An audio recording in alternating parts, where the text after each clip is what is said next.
नमस्कार दोस्तों, मैं पंडित गणेश ठंगवाल आपका हार्दिक अभिनंदन करता हूं, स्वागत करता हूं अपने YouTube चैनल पंडित गणेश ठंगवाल पर। तो दोस्तों, आप में से बहुत से लोगों ने मुझे गोत्र और कुल परंपरा पर वीडियो बनाने के लिए कहा था, तो आपकी जिज्ञासा और रुचि को देखते हुए मैं वीडियो बनाने जा रहा हूं।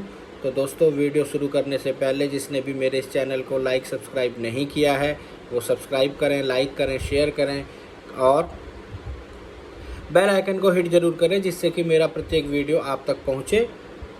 आइए अब हम विषय पर आते हैं। अपने कुल या वंश की परंपरा को पूर्ण रूप से समझने के लिए एकमात्र गोत्र की जानकारी ही काफ़ी नहीं है।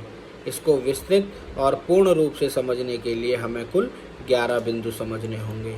ये बिंदु हैं गोत्र, प्रवर, वेद, उपवेद, शाखा, सूत्र, शिखा, पाद, देवता और द्वार। अब हम इनको विस्तृत रूप से समझेंगे। सर्वप्रथम गोत्र। हम सभी जानते हैं कि हम सब ऋषि मुनियों की संतानें हैं। जिस प्रकार जो कुल जिस ऋषि से प्रारंभ हुआ उसे ही उस ऋषि का कुलज या वंशज कहा गया, अर्थात वही उसका गोत्र हुआ।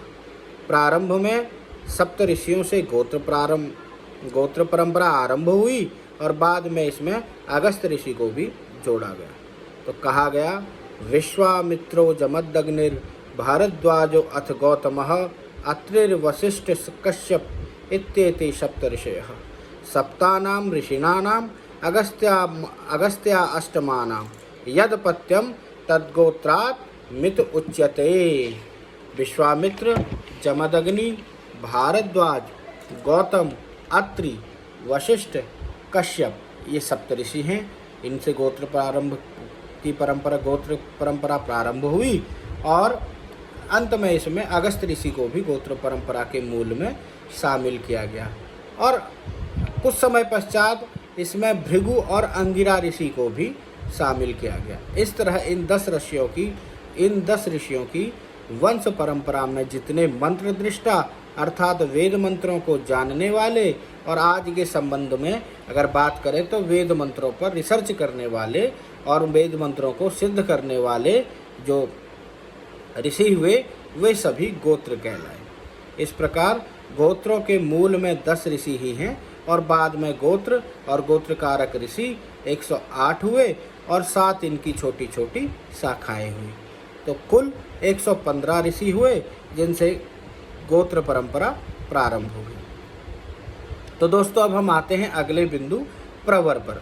अपनी गोत्र परंपरा में जो मूल गोत्र प्रवर्तक ऋषि, मतलब जो प्रारंभ में 115 ऋषियों में से जो आपके गोत्र हैं उसमें से जो मूल प्रवर्तक ऋषि, उनके अलावा जो आपके गोत्र में अन्य महान ऋषि हुए उन्हें प्रवर कहा गया।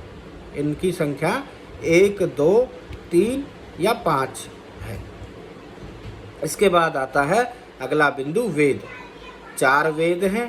प्रारंभ में चारों वेद प्रत्येक ऋषि को कंठस्थ थे।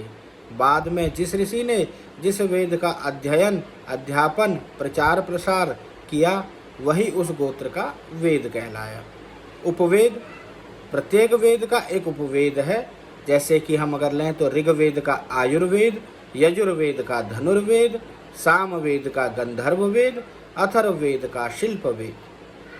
वेद से जिसका जो वेद है और उसी के अनुसार उसका वो उपवेद बना। अर्थात अगर किसी गोत्र का वेद ऋग्वेद है तो उसका उपवेद आयुर्वेद होगा। अगर यजुर्वेद है तो धनुर्वेद उसका उपवेद होगा। सामवेद वाले गोत्रों वालों का गंधर्व वेद ही उपवेद होगा और अथर्ववेद वालों का शिल्प वेद उपवेद होगा। इसके बाद आता है दोस्तों शाखा। कालांतर में जब वेदों उपवेदों का विस्तार होने लगा और गोत्र का प्रत्येक व्यक्ति वेदों उपवेदों को पढ़ने में असमर्थ होने लगा तो ऋषियों की वैदिक परंपराओं को जीवित रखने के लिए शाखाओं का निर्माण किया गया। इस प्रकार प्रत्येक गोत्र के लिए अपने वेद की शाखा का पूर्ण अध्ययन करना आवश्यक कर दिया गया। जिस वेद से जो शाखा बनी वह उस गोत्र की शाखा हुई। शाखाएं बहुत हैं परंतु वर्तमान में केवल 12 शाखाएं ही मूल ग्रंथों में उपलब्ध हैं।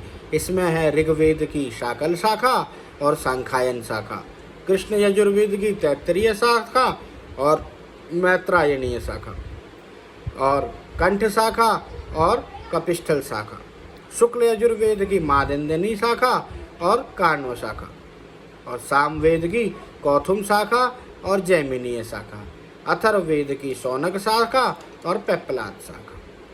तो इस प्रकार अपने वेद उपवेद के बाद में अपनी शाखा की जानकारी होना भी प्रत्येक व्यक्ति के लिए आवश्यक है। इसके पश्चात आता है सूत्र। प्रत्येक वेद के 2 सूत्र हैं, श्रौत सूत्र और ग्राह्य सूत्र। जिसने जिस सूत्र को कंठस्थ किया वह आगे जाकर उसका सूत्र बना। 7वें नंबर पर दोस्तों आता है छंद। मंत्र दृष्टा ऋषियों ने जिस छंद में वेदों का प्रचार प्रसार किया उसे उस गोत्र का छंद कहा गया। 8वें नंबर पर दोस्तों आता है शिखा। शिखा चोटी को कहते हैं। तो प्रत्येक कुल की परंपरा के अनुसार शिखा वामावर्त और दक्षिणावर्त, यानी शिखा को जो बांधने का क्रम है, कुछ लोग दाईं ओर से बांधते हैं तो कुछ लोग बाईं ओर से बांधते हैं। तो इसलिए अपनी कुल परंपरा के अनुसार अपनी शिखा का भी ध्यान होना, ज्ञान होना जरूरी है। इस प्रकार पाद अर्थात पैर का भी किसी भी स्थान पर पूजन में पैर, कई लोग दायां पैर धुलवाते हैं, कई लोग प्रथम बायां पैर धुलवाते हैं, और इसी प्रकार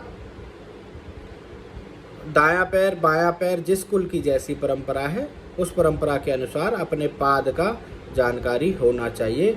कहीं किसी स्थान पर जाने से पहले कुछ लोग दायां पैर आगे रखते हैं, कुछ लोग बायां पैर आगे रखते हैं। तो वाम पैर और पाद और दक्षिण पाद का ज्ञान होना अपनी कुल परंपरा के अनुसार वह भी आवश्यक है। 10वें नंबर पर आता है देवता। अपने अपने कुल परंपरा के अनुसार कुछ लोगों के देवता,